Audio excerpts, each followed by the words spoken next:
በሰሜን ኢትዮጵያ ዳግም የጦርነት ስጋት አንዣቧል። ሰላም ውድ የኒው ሳውዝ አፍሪካ ቤተሰቦች እንደምን ቆያችሁ?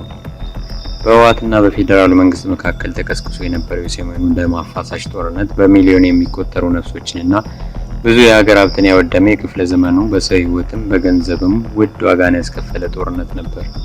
የደም አፋሳሽ ጦርነት በፕሪቶሪያው የሰላም ስምምነት እስኪቋጭ ድረስ በሰሜኑ የሀገሪቱ ክፍል ብዙ እልቂቶችን ያስከተለ ነበር። ነገር ግን ያ ሁሉ ደም መፋሰስ ያስተማራቸው የማይመስሉ የጦርነት ተዋናዩ አሁንም ወደ ሌላ የግጭት አዙሪት ውስጥ ነው። ህወሓት ባሳለፍነው ሳምንት ያካሄደውን የማህበራዊ ኮሚቴ ስብሰባ ተከትሎ በፌዴራል መንግስቱ የተናጠል ውሳኔ እድሜው የተራዘመውንና በጀነራል ታደሰ ወረደ የሚመራውን የጊዜያዊ አስተዳደር በማፍረስ ከጦርነቱ በፊት የነበረውን የክልሉ ምክር ቤትን ለመመለስ መወሰኑን ተከትሎ በክልሉ ዳግም ውጥረት ነግሷል። የቀድሞ የመቀሌ ዩኒቨርሲቲ ፕሬዝዳንት ፕሮፌሰር ክንድያ ገብረ ህይወት በትግራይ ያለው ውህደት ቀጥሏል በሚል ርዕስ ባሰፈሩት መልእክት በፕሪቶሪያው ስምምነት ወቅት የነበረውን ምስጢር ይፋ አድርገዋል።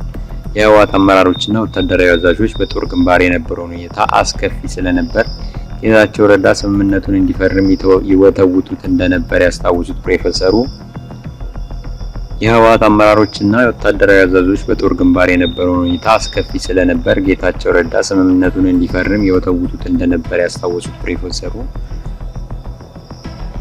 ያስታወሱት ፕሮፌሰሩ ስምምነቱ ትግራይን ከጥፋት የታደገ መሆኑን ገልጸዋል።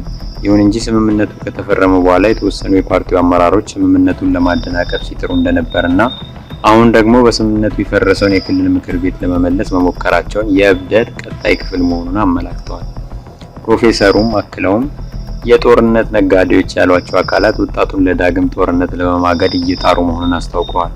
አመራሮቹ ለጦርነት ተዘጋጅተናል፣ አጋሮችም አሉን የሚሉ ንግግር ተረት መሆኑንና ህዝቡ እንደማይሰማቸው የገለጹት ፕሮፌሰር ክንድያ ለምሳሌ በአክሱም 15000 ወጣት ለመመልመል ታቅዶ የተገኘው ግን ከመቶ በታች መሆኑን በማሳያነት ጠቅሰዋል። ይህም ወጣቱ ወደ ጦርነት የመመለስ ፍላጎት እንደሌለውና ለጦርነት ነጋዴዎች ጆሮ እንደነፈገ የሚያሳይ መሆኑን ገልጸዋል። በመጨረሻም በቂ ወታደራዊ አቅም ቢኖር እንኳን በአሁኑ ጊዜ በጦርነት የሚረጋገጥ የትግራይ ጥቅም እንደሌለ ፕሮፌሰሩ በጥብቅ አሳስበዋል። ጥቂት ግለሰቦች በትግራይ ህዝብ ዕጣ ፈንታ ላይ እንዲወስኑ መፍቀድ እንደሌለበትና የወጣቶች የጦርነት ይብቃ እምቢተኝነት ተገቢ መሆኑን ገልጸዋል። ጊዜያዊ አስተዳደሩን አፈናቅሎ ስልጣን ላይ ለመቆየት የሚደረገው ጥረት ለልማት ቢውል የተሻለ እንደሚሆን በመጠቆም ህዝቡ ለሰላሙ ዘብ እንዲቆም ጥሪ አቅርበዋል። የጠቅላይ ሚኒስትር አብይ አማካሪና የቀድሞ የትግራይ ጊዜያዊ አስተዳደር ፕሬዝዳንት ጌታቸው ረዳ ደብረጽዮን ገብረ ሚካኤል የሚመሩት ህወሓት የጦርነት አዋጅ እየደለቀ ይገኛል በማለት ከሰሱ። የህወሓት ማዕከላዊ ኮሚቴ አባል የሆኑት አዲስ ዓለም ባሌማ ሰሞኑን ለትግራይ ዲያስፖራ በበይነ መረብ በሰጡት ማብራሪያ ህወሓት ጦርነት ለመጀመር ከሌሎች አማጺ ቡድኖች ከኤርትራ መንግስት ጋር በመጣመር ዝግጅቱን ማጠናቀቁንና የሱዳን ወደቦችን ለመጠቀም ከሱዳን መንግስት ፍቃድ እንዳገኘ መግለጻቸውን ጌታቸው በማህበራዊ ትስስር ገጻቸው ባሰፈሩት መልእክት ገልጸዋል። የአዲስ ዓለም ንግግር ግልጽ የፖለቲካ ትንኮሳ ነው በማለት የተቹት ጌታቸው ሌላ ዙር ጦርነት የትግራይን ማህበራዊ ኢኮኖሚያዊ መሰረቶች ጨርሶ ያወድማል በማለት አስጠንቅቀዋል። የህወሓት መሪዎች ጦርነት ነጋሪት መጎሰም አቁሙ፣ ትግራይ መልሶ በማቋቋም ላይ ያተኮሩ ሲሉ ጌታቸው ረዳ አሳስበዋል። ይህን ውጥረት ተከትሎም የተለያዩ ዓለም አቀፍ አካላት ስጋታቸውን እየገለጹ ይገኛሉ። አውሮፓ ህብረት የፕሪቶሪያ ስምምነትን አደጋ ላይ የሚጥሉ እርምጃዎች እንዲረግቡ የኢትዮጵያ መንግስትና ህወሓት ፕሪቶሪያ ውስጥ የፈረሙትን ዘላቂ ግጭት የማቆም ስምምነት አደጋ ላይ የሚጥሉ ማናቸውም እርምጃዎችን እንዲያቆሙ አሳስበዋል። ህብረቱ ሌላ አውዳሚ ግጭትን ማስወገድ እንደሚገባና በስምምነቱ ፈራሚዎች መካከል ያሉ ልዩነቶች በፖለቲካዊ ውይይት መፈታት እንዳለባቸው ትላንት ባወጣው መግለጫ ጠቅሷል። መሰል ስምምነቶች ለክርክር የማይመቹና ለማስፈጸም ብዙ መሰናክሎች ያሉባቸው መሆኑን ለዶቼ ቫለ የገለጹት የህግ ባለሙያ ፈራሚዎቹ ስምምነቱን በማፍረስ የሚወነጃጀሉትም ለዚሁ ነው ብለዋል።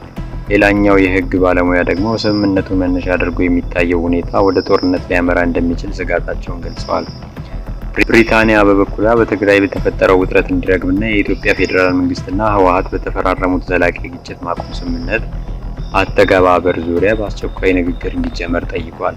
በኢትዮጵያ የብሪታንያ ኤምባሲ ዛሬ ባወጣው አጭር መግለጫ በትግራይ ያለው ሁኔታ በቅርበት እየተከታተለ እንደሆነ ኤምባሲው ከግጭት ማቆም ስምምነቱ ማዕቀፍ ወይም መንፈስ ውጪ የሆኑ ድርጊቶችን እንደማይደግፍ ገልጿል።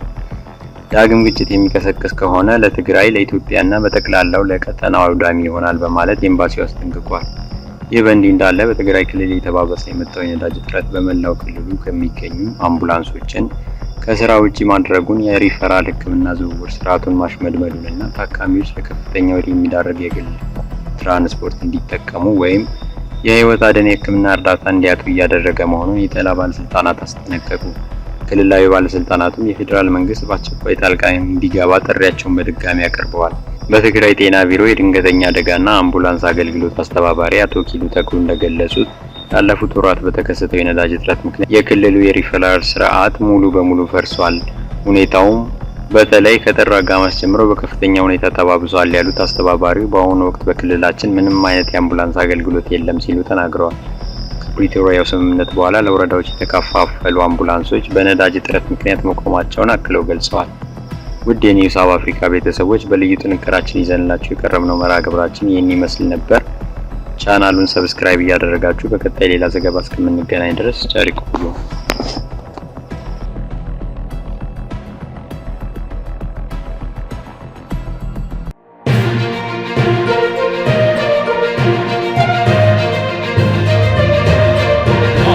Iran's petroleum exports